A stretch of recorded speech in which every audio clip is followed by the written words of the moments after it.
Hello guys, आज आपण बोलणार आहोत ECG पेपरबद्दल. ECGचा पेपर हा ज्याच्यावर आपण ECG करतो त्या पेपरबद्दल. तर हा जो ECGचा पेपर दिसतो आपल्याला की तो आलेखासारखा पेपर दिसतो, आलेख पेपर असल्यासारखा. याच्यामध्ये ज्या वेव्ज येतात त्या वेव्ज ज्या चौकोनात येतात त्या चौकोनाचं खूप महत्त्व आहे. त्या चौकोनामधून आपल्याला रेट, रिदम सर्व गोष्टी कळतात. तर आता आपण पाहूयात की हा चौकोन किंवा हे बॉक्सेस काय काम करतात. आता पहा, आपल्या इथे पाहिला असेल की एक मोठा बॉक्स दिसतो जो ब्ल्यू पेननं टिक केलेला आहे. त्याला म्हणतो आपण मोठा बॉक्स म्हणतो.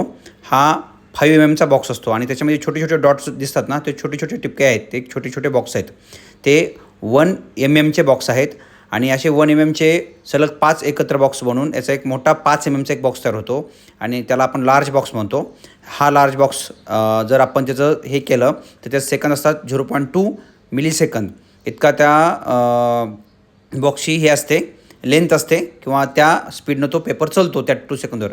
आणि वर जे आपल्याला दिसतात त्या मोठ्या मोठ्या रेषा दिसतात, त्या 5 मोठे बॉक्स म्हणून एक मोठा बॉक्स तयार होतो एकदम मोठा.